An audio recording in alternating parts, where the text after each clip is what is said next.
You here? Already? Suppose we'd better launch a new channel. This is PropWorks.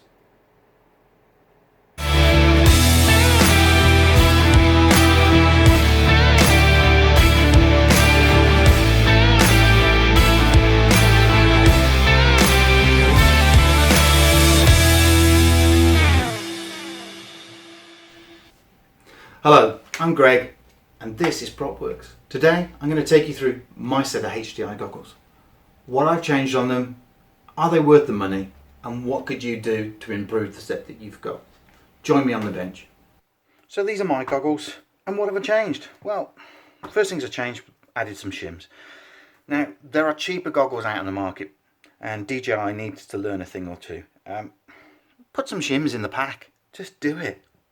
Why wouldn't you include the ability for your faceplate to be sculpted to somebody's face? It's a no-brainer to me.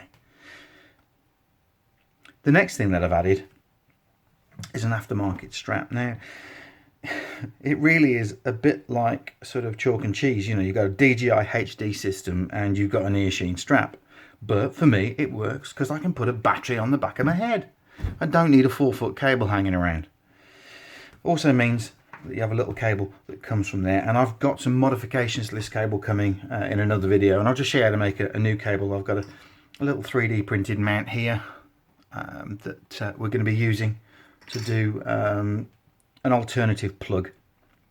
The next thing that I've added to these is the BDI adapter, British Drone Industries adapter. Now for me these are great, and this is a must, because the one thing that DJI have forgotten here is the fact that I would say probably 90-95% of the market still fly analog, and it's, you know, it's a must. And I still fly analog, you know, let's be honest. I've got 2 quads so far with the HD system in, and the rest of the sort of 9 or 10 quads I've got, they're analog.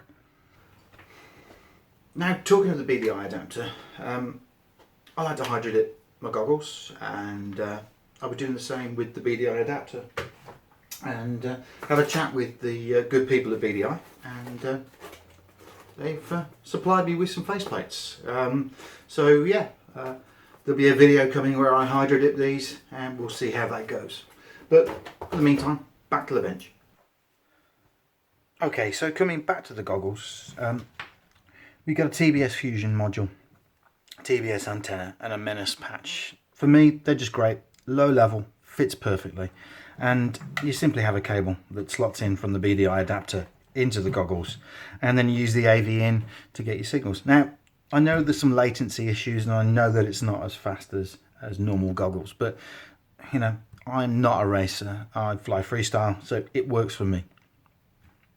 Then the issue that I have got here is the fact that we are using 16:9 and we are using 4:3, but the image that it gives on the AV input is only 4:3.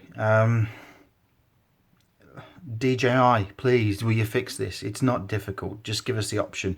And also it does tunnel vision it, so it's an image in the center of the screen rather than filling the entire screen. It feels a little bit like bad blood. It's almost like, no, we won't let you do that. So there's still things that I don't like, but realistically it works. It's good and does what I need to do, but as ever, is it worth the money? So the money, is it worth it? Well, when you're moving from analog, if we look at a Fat Shark goggle, it's going to cost you with a module in the region of 525 quid. The DJI goggles are going to cost you at the moment around about 550. If I went and bought a reasonable Foxy camera and a transmitter, you're probably looking at around about 70 quid. With a reasonable antenna, maybe 80 quid. These things, they're going to set you back 170, 175 quid. Now, it's good. Don't get me wrong, it's good, but you are buying into an ecosystem. And a bit like Apple, you've got to put up with the quirks. You've got to be prepared to, you know, put up with some strangers.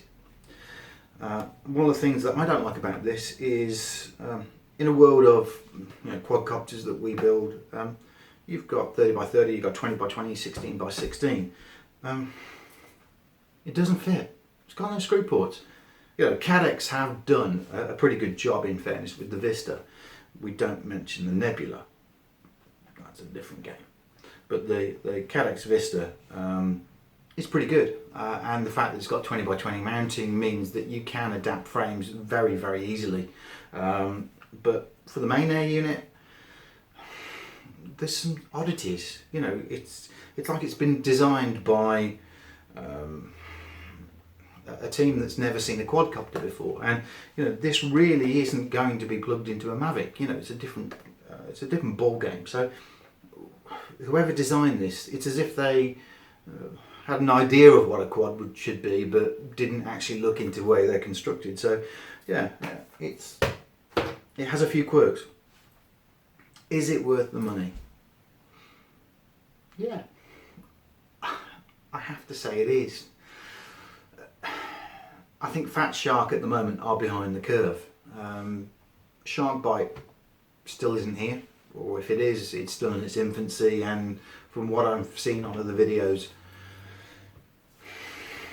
it's struggling. So if you want a HD option right here, right now, then it is the DJI goggle. It's not perfect, but it's still a very capable system. It could be smaller, it could be lighter, it could have a better feature set, and for a better word, have that community spirit. I mean, one of the things I've loved about building quadcopters is the fact that it seems that anybody's point of view can come into it and you can contribute. DJI with this have kind of gone down their own avenue and said this is what you're going to get. So there's a bit of learning to be done, by DJI to bring more of the community on board. Only time will tell. But for now, it's a good product, and would I recommend it right here, right now? Yeah, I would. Anyway, that's the end of episode 1. I hope you've enjoyed the dodgy camera work, the tongue-tied moments, the bad lighting, and all the other things that go with it. I've learnt a lot along this journey, and we'll see where things go from here. But in the meantime, stay safe and happy flying.